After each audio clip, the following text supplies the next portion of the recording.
नमस्कार, मैं हूं नंदिता पांडे और इस एपिसोड में हम बात करेंगे नवरात्रि के बारे में। चैत्र नवरात्रि की शुरुआत हो रही है 30 तारीख को, यानी कि 30 मार्च 2025 को। पहला मास होता है ल्यूनर कैलेंडर का, हिंदू नव संवत्सर का।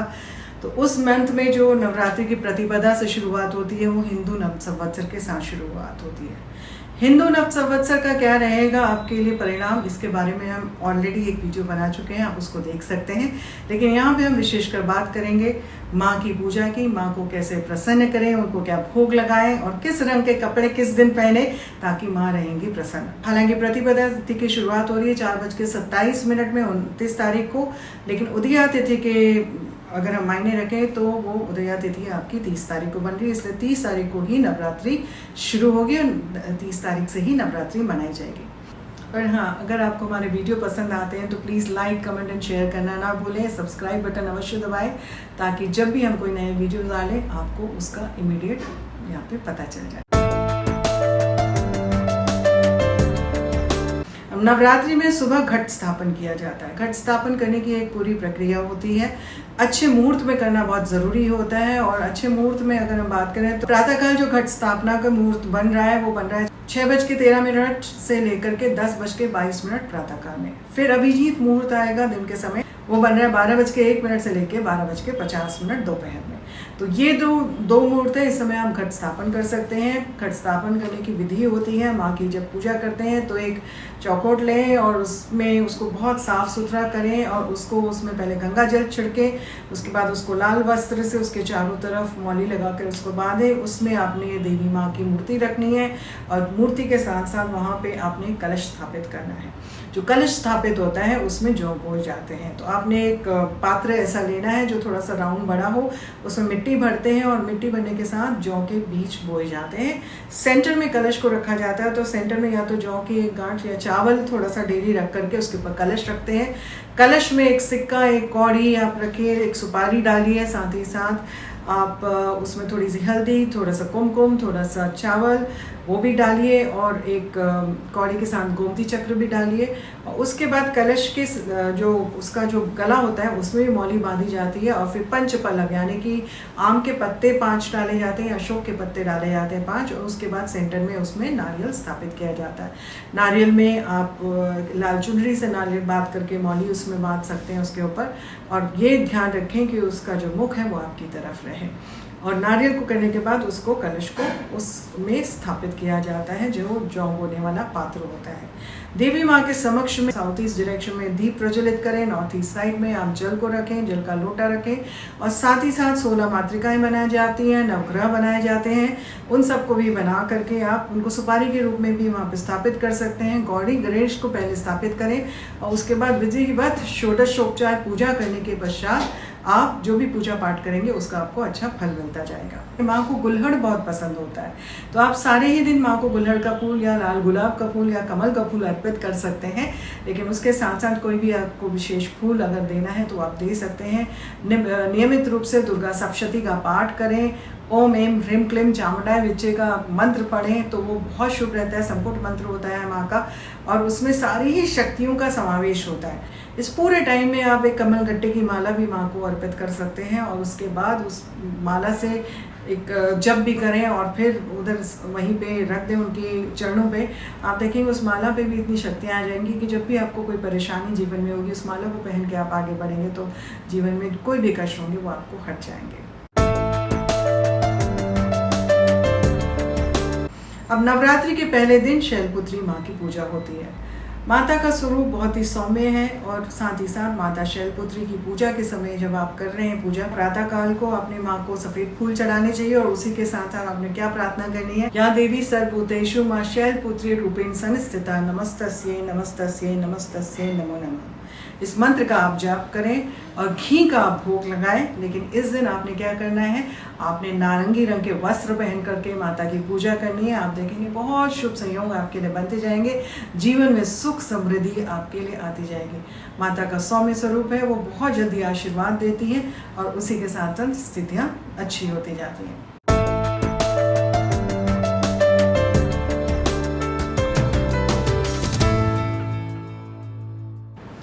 दूसरे दिन यानी कि 31 तारीख को आपकी यहाँ पे द्वितीया और तृतीया दोनों बन रही हैं, यानी कि आपको माता ब्रह्मचारिणी और माँ चंद्रघंटा दोनों की ही पूजा करनी है।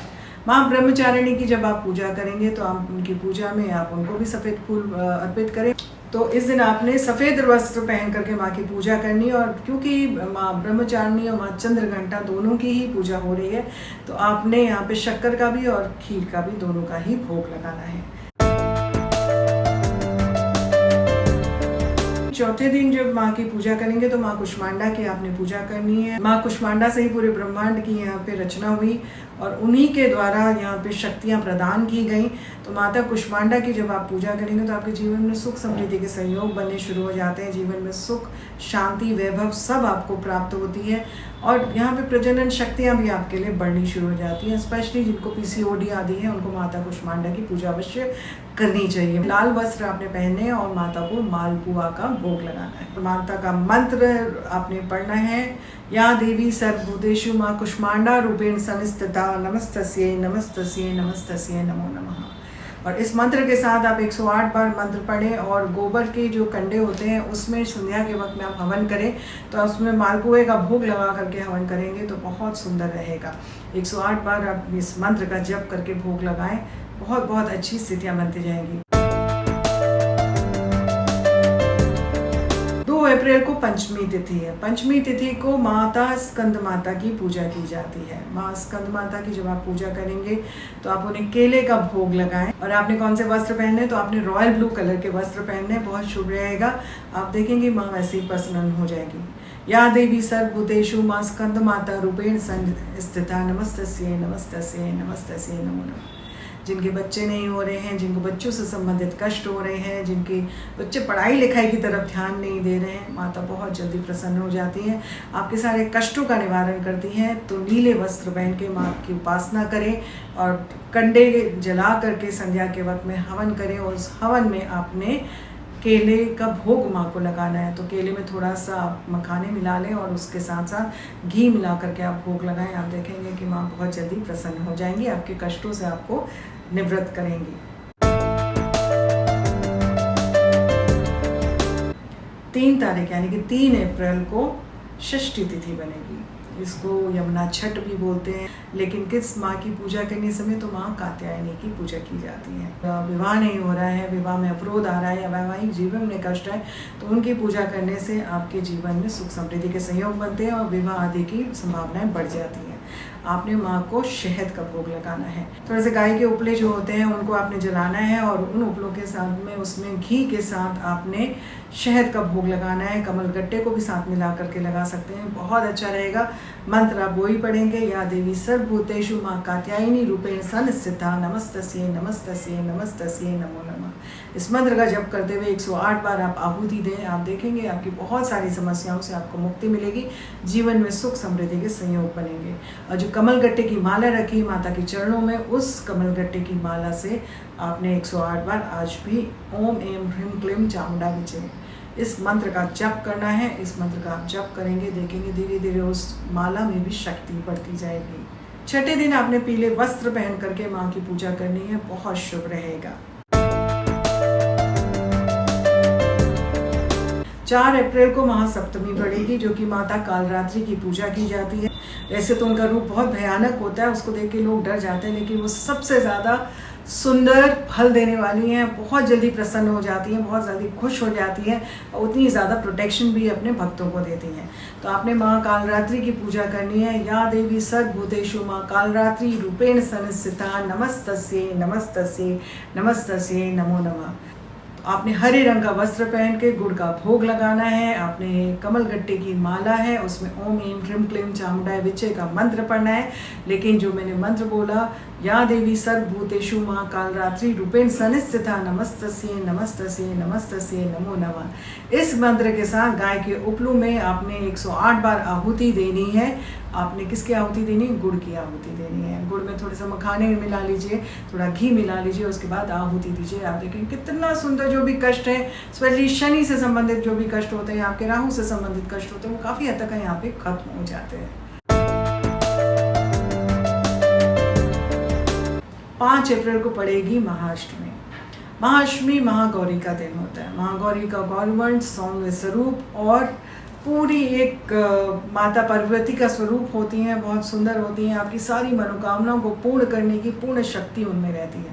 इस समय जब आप उनका चिंतन करते हैं, उनकी पूजा अर्चना करते हैं, तो आप देखेंगे आपके जितने भी जीवन में विघ्न हैं, उन सारे विघ्नों की वो पूर्ति करती हैं, उनको हटाती हैं और आपके जीवन में सुख समृद्धि के संयोग बनाती हैं।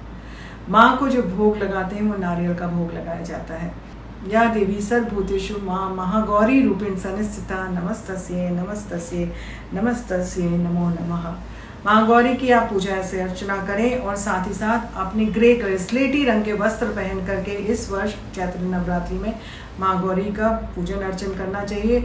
और रात्रि को जो आप गाय के उपले जला करके हवन करेंगे उसमें नारियल का भोग अवश्य लगाएं, उससे माँ अत्यंत प्रसन्न होती है। और फिर कमलगट्टे की माला से, जैसे मैंने कहा, ओम ऐं ह्रीं क्लीं चामुंडाय विचे का 108 बार मंत्र अवश्य पढ़ें।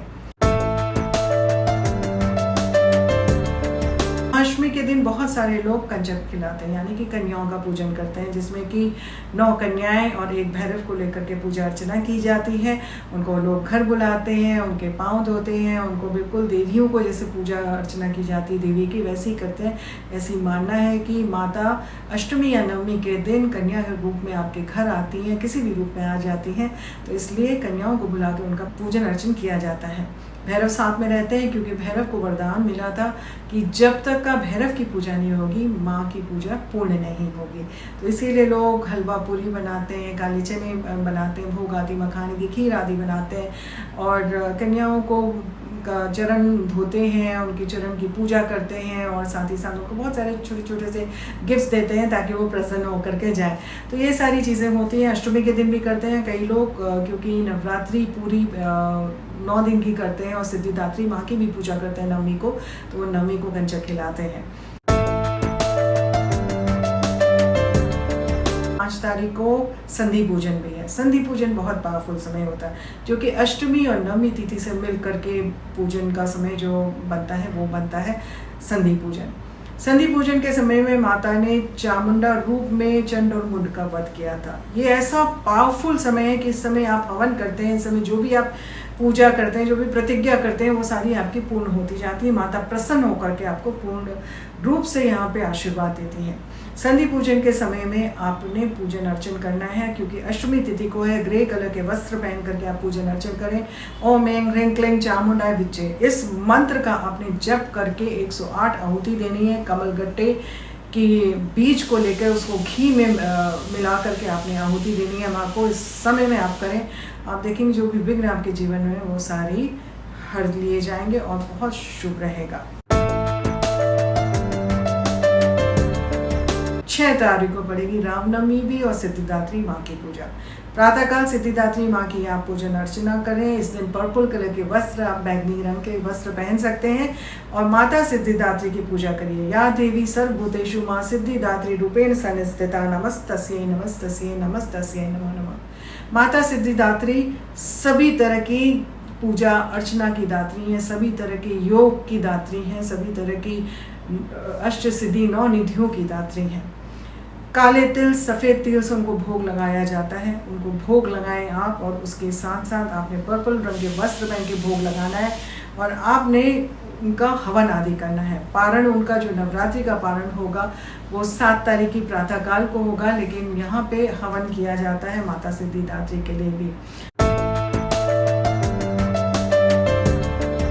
और रामनवमी के दिन में दोपहर के समय भगवान राम का जन्म हुआ था। ठुमक चलत रामचंद्र बाजत पैजनिया। तो ये एक बहुत ही सुंदर संयोग है, जिस समय दोपहर के समय भगवान राम का जन्म हुआ था और भगवान राम ने अधर्म पर धर्म की विजय को स्थापित किया था। भगवान राम पुरुषोत्तम राम इसीलिए कहलाए जाते हैं। भगवान राम की पूजा का समय होगा 11:08 से लेकर 1:39 तक का। इस बीच में आप भगवान राम को भोग लगाएं, विभिन्न प्रकार के पकवान बनाएं, उनको नए वस्त्र पहनाएं और राम परिवार की पूर्ण रूप से पूजा करें। लेकिन भगवान राम के बाल स्वरूप की पूजा अर्चना करेंगे तो बहुत शुभ होता है। और आप बहुत सुंदर संयोग, और भगवान राम रक्षा स्रोत का पाठ करें तो ये आपके जीवन में वैसे ही खुशियाँ लेकर के आएगा। माँ सिद्धिदात्री के साथ पूरी देवी शक्ति का पाठ करें, क्योंकि देवी शक्ति के ही यहाँ पे शक्तियाँ जो हैं सब भगवान राम के साथ खड़ी हुई थी जिस समय भगवान राम का जन्म हुआ था। नवरात्रि का पारण जो है वो 7 तारीख को होगा। आपने पीकॉक ग्रीन यानी कि टील रंग का जो कलर होता है, हरा नीला मिक्स टाइप का कलर होता है, उस रंग को धारण करके आपने नवरात्रि का पारण करना है, ख़त्म करें और ब्राह्मणों को भोजन कराएं। साथ ही साथ जो नीडी लोग होते हैं उनको आप भोजन आदि कराएं, वस्त्र आदि दान करें। आपकी नवरात्रियाँ शुभ होंगी, कोई भी कष्ट जीवन में नहीं रहेगा। और नवरात्रि के बहुत सारे उपाय होते हैं जो आप कर सकते हैं इस पूरी नवरात्रियों में। अगर बोलना शुरू करूँ तो कोई बहुत ही लंबा एपिसोड बन जाएगा, लेकिन कुछ एक क्विक संपुट उपाय आपको देती हूँ। सबसे पहले तो दुर्गा सप्तशती का पाठ करें। अगर पूर्ण रूप से संपुट पाठ नहीं कर सकते दुर्गा सप्तशती का तो नवाण मन का पाठ करें। नवाण मंत्र होता है ओम एम ह्रीं क्लीं चामुंडा विजय। इस मंत्र का आप जाप करिए, ये अच्छा रहता है। रोज सुबह और शाम को जाप करिए। अगर आप पूरी दुर्गा सप्तशती नहीं पढ़ सकते हैं तो आप मध्यम चरित्र का पाठ करें। मध्यम चरित्र का मतलब 2nd, 3rd and 4th chapters. तो इन चैप्टर्स का आप पाठ करेंगे, बहुत शुभ रहेगा। अगर ये भी नहीं कर सकते तो एक छोटा सा पीछे दुर्गा सप्तशती में होता है सिद्ध कुंजिका स्त्रोत, इसका पाठ करें। ये सारे ही पूरी दुर्गा सप्तशती के पाठ के बराबर है। बहुत पावरफुल होती है और बहुत आपकी जितनी भी जीवन में नेगेटिविटी होती है उसको खत्म कर देती है। तो ये सारे छोटे छोटे से उपाय हैं। आप देवी के किसी भी मंत्र का आप पाठ कर सकते हैं। नवरात्रि के 9 दिन होते हैं। पहले 3 दिन माता काली के समर्पित होते हैं, बीच के 3 दिन माता लक्ष्मी को होते हैं और अंतिम 3 दिन माता सरस्वती को समर्पित होते हैं। यानी कि आप जो मटेरियलिस्टिक कंफर्ट्स है, मटेरियलिस्टिक सिचुएशन है, जो भी उस तरह की चीज़ें हैं उनसे बाहर धीरे धीरे निकल के आप कंफर्ट जोन में जाना शुरू करते हैं। माता लक्ष्मी का आशीर्वाद प्राप्त करते हैं। उसके बाद माता सरस्वती यानी कि ज्ञान की तरफ आप आगे बढ़ना शुरू हो जाते हैं और परम ज्ञान की तरफ आपको वहाँ पे आशीर्वाद माता का मिलना शुरू हो जाता है। तो ये नवरात्रि आपके लिए बहुत शुभ हो, जीवन में सुख समृद्धि के संयोग बने। हाँ, जो जौ आपने बोए हैं वो अंतिम दिन में उन जौ को काटा जाता है, उनको थोड़ा सा हिलाते हैं जौ को, और जो कलश के अंदर का पानी होता है पूरे घर पे छिड़के जो नारियल होता है उसको विसर्जित कर देते हैं। जो बाकी जौ की जो बालियाँ होती हैं उनको आप अपने सेफ में रख सकते हैं। आप अपने घर पे सबके सिर पे चढ़ाएं उसको, और पूरे घर पे शुभ चीज़ में अपनी बुक्स में रख सकते हैं, और जो बाकी बचा है उनको विसर्जित आप कर सकते हैं। तो आप ऐसे करके नवरात्रि का पारण करें, लेकिन दान पुण्य अवश्य करें। आपके लिए बहुत शुभ रहेगा और जीवन में सुख समृद्धि के संयोग बनते जाएंगे। अभी के लिए दीजिए इजाज़त। माता शक्ति आपके जीवन में सुख समृद्धि के योग लेके आए, सुख समृद्धि लेके आए। आत्मा नमस्ते। नवरात्रियों में कुंडलिनी शक्ति को भी जागृत करने का एक बहुत सुंदर मुहूर्त होता है, बिकॉज इस समय जो शक्ति होती है पूरी इतनी स्ट्रांगली संचारित होती है कि आपकी इनर एक्टिवेशन बहुत जल्दी हो जाती है। नवरात्रि का फर्स्ट डे होता है, उस दिन आपने अपने मूलाधार चक्र पे ध्यान देना चाहिए। मूलाधार चक्र में ध्यान देंगे और मंत्र पढ़ेंगे लम लम। इस मंत्र का जप करते हुए आप वहाँ पे ध्यान देंगे। रेड कलर के गणपति को अपने मूलाधार पे देखें और उनका आवाहन करें, उनसे बोलें कि प्रोटेक्शन आपको दें, और उसी में ध्यान करते करते आप सबमर्ज होते जाइए। देखेंगे आप धीरे धीरे आपको स्टेबिलिटी मिलनी शुरू हो जाएगी। नवरात्रि के दूसरे दिन कहाँ ध्यान दिया जाता है? आपके सैक्रल चक्र में, यानी कि स्वादिष्टान चक्र में। स्वादिष्टान चक्र में आपने ध्यान देना है, साथ में नेवल चक्र पे भी आपने ध्यान देना है। तो ये दोनों चक्रों में आप ध्यान देना है, because 2nd and 3rd Navratri दोनों एक साथ है। तो आपने वहाँ पे ध्यान दे करके आपने फोकस करना है और साथ ही साथ मंत्र पढ़ना है ना। आपने मंत्र पढ़ेंगे अब वम, अब रम। ये मंत्र पढ़ते पढ़ते धीरे धीरे आप ऊपर की तरफ आएंगे। नवरात्रि के चौथे दिन आपने अपने अनाहत चक्र पे ध्यान देना है। अनाहत चक्र यानी कि आपका हृदय चक्र, यहाँ पे ध्यान देंगे और मंत्र पढ़ेंगे यम। जब मंत्र पढ़ेंगे तो नीचे मूलाधार से लेकर के पूरी शक्ति को ऊपर लेकर के जाएं तो बहुत अच्छा रहेगा। उसके बाद नवरात्रि के 5वें दिन आपने ध्यान देना है अपने थ्रोट चक्र यानी कि विशुद्धि चक्र पे। और विशुद्धि चक्र पे ध्यान देंगे और मंत्र पढ़ेंगे हम।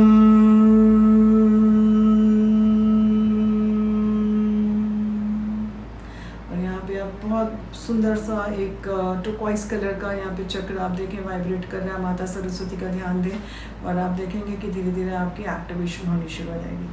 उसके बाद आपने अपने आज्ञा चक्र पे ध्यान देना है। आज्ञा चक्र पे जब आप ध्यान देंगे तो आपने ओम का उच्चारण करना है।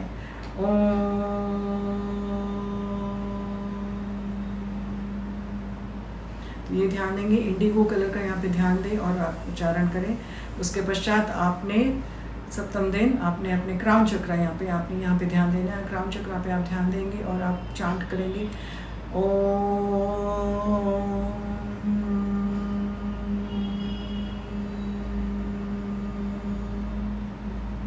Your energies just go like this.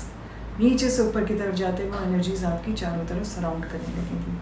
उसके पश्चात आपने अष्टमी के दिन आपने ध्यान देना है अपने क्राउन चक्र से भी थोड़ा ऊपर, यहाँ पे आपका निर्वाण चक्र आ जाता है और निर्वाण चक्र की तरफ ध्यान देख करके भी आपने ओम का चांट करना है। अगेन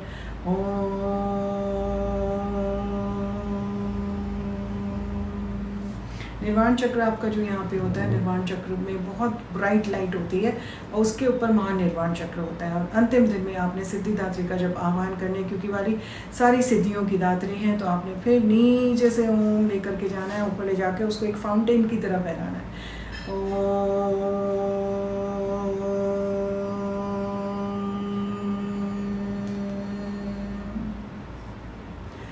आप ऐसे करके रोज़ आना ध्यान करेंगे, आप देखेंगे धीरे धीरे एक्टिवेशन शुरू हो जाएगा।